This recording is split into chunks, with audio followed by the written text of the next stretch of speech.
Özgür irademiz yok mu? Eylemlerimiz genlerimiz tarafından mı belirleniyor? Bir insanın genleri değiştirilerek gelecekteki kararları değiştirilebilir mi? Do we have free will, or are all of our actions determined by our genes? Could one's future be changed by modifying her or his genes? And can we get into our DNA with wrenches and screwdrivers and redesign our genes and take control of our future? These are important philosophical and theological questions. The first one I call puppet determinism. Do the genes determine what we do, like a puppeteer makes the puppet do? The second is Promethean determinism. Can we, like Prometheus, stealing fire from the gods, also steal the power of our DNA and take control of our evolutionary future? Two forms of determinism. But let's start with your and my everyday experience of free will. What does it look like? Here's what I think it looks like. We experience deliberation, decision, and we take action. So I might deliberate as to what I want to do. Do I want to ride my bicycle? Do I want to go for a swim?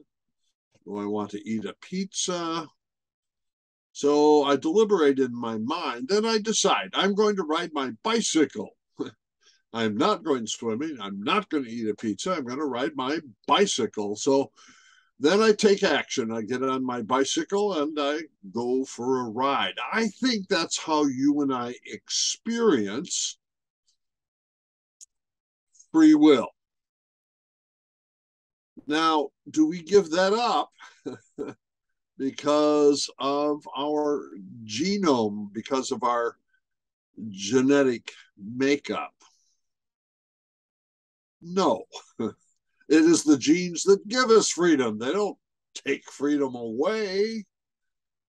What the genes do is they give us finite freedom. That is to say, they make it possible for us to do a variety of different things, but within limits. I cannot fly in the sky like Superman does. That's beyond my limits. But my genes do make it possible for me to eat different kinds of foods, have different kinds of exercise, go to the university and study. I've got all kinds of items that I can do, not an infinite number of possibilities, a finite number, but my genes are partly responsible for that finite array of different options which I may choose. So my answer to genetic determinism is the genes give us freedom. They don't take it away. Why would we even ask this question? Well, there's a good reason, because if we go back to about the year 1990, when the Worldwide Human Genome Project was beginning, there was a funding in the United States by the government here to study the human genome, but there were molecular biologists in many countries around the world also engaged in the genome project. And the goal over a 10-year period would be to map the DNA. They estimated, by they, I mean James Watson, the Nobel Prize winning molecular biologist who gave us the double helix structure of DNA. Watson had estimated there would be 3 billion nucleotide pairs in the human genome. And when the project was done about 10 or 12 years later, that was right on the money. There are about 3.2 billion DNA pairs in your and my genome. James Watson also estimated that there would be 100,000 genes. Well, what's a gene? If you imagine A chromosome is a piece of white thread. And actually, if you dry out a chromosome, that's what it looks like, a white piece of thread. And it's a chain of those nucleotides. And then the gene is just a section within the white thread that codes for a protein, makes something physical in our body. So in 1990, James Watson estimated there'd be 100,000 genes attached to the 3.2 billion nucleotides. Why did he think that? Well, he thought that the genome, and this is what he said, is the blueprint that makes us human. If you think of a blueprint as designing a machine or a house or something like that, all the details are there in advance. The genome is the blueprint that makes us human, and because humans are more complex than simpler life forms, therefore we would have more genes than anybody else. Well, when the Human Genome Project was wrapping up around 2001 or so, curiously, there turns out to be only 25 to 35,000 genes. A grain of rice has 50,000 genes. Is a grain of rice twice as complex or twice as smart as a human being? And the definition of a gene got a little fuzzier. The gaining of knowledge actually led to a retreat in knowledge to a certain degree. Well, one of the things that was discovered at the end of the project was that genes do more than one thing. They don't just make one part of the body. No, they do 3 or 4 different things. And at that point, it was unpredictable what they would do. So, this is relevant for our topic of free will because on the front end, 1990, puppet determinism reigned. Each gene would do one thing, and 100,000 different things determined who we are. But by the time of the Genome Project came to a close, genetic determinism, at least in its puppet determinism form, was beginning to dissipate. And since then, the idea of genetic determinism has waned, and I think it's a good idea. No, you and I are not determined in advance by genetic activity.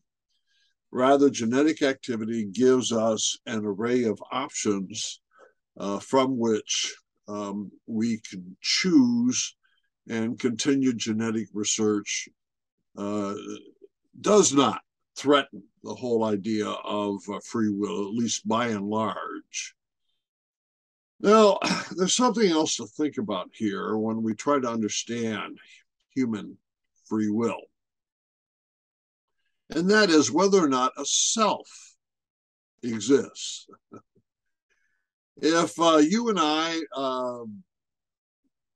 engage in deliberation, we make a decision, we take an action, who's the agent? It's the human self. And genomics can't find the human self. And it's not that the human self is absent or not there, it's just the method by which you study gene expression doesn't have the conceptual apparatus to determine whether or not a human self is there. So you and I experience, this is what we call phenomenology as a method, you and I phenomenologically experience ourself, but that cannot be traced or mirrored or discovered or described by any science, let alone genetic science. And so you have to just kind of chalk that up as a kind of mystery. Let me mention one more concern here is there are different types of freedom. The one we've been talking about is free will or freedom of choice, something like that. There are three other kinds of freedom. One of them is called liberty. That would be a political situation in which the government doesn't tell you what to do. Now, your and my governments tell us what to do in certain respects. They have speed limits for the cars and things, pay your taxes, etc. But in those domains of life, the government does not tell us how to decide, and that's called liberty. Well, genetic determinism has nothing to do with political liberty. A third kind of freedom I call Christian freedom or virtue. I'm not going to go into that. That also is unaffected by any of the discussions of genetic determinism. But the fourth one, that's kind of interesting. I call it future freedom. One of the distinctive characteristics of human freedom is that you and I can make decisions and take actions which will have ramifications for the future. So suppose you get on that bicycle and you ride until you get to a location where you're building a house. And you put boards up and you pound nails in the boards, and pretty soon you're done with the house, and then you die, and that house just goes on and other people live there. You have, out of your free will, taken an action in which you've had an impact on the physical world that lasts over a long period of time. I call that future freedom.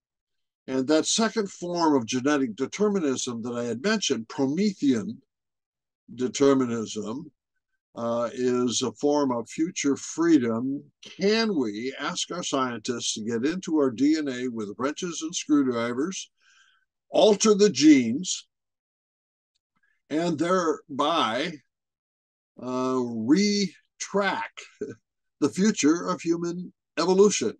Well, I'll just say technically to this point, the answer is no.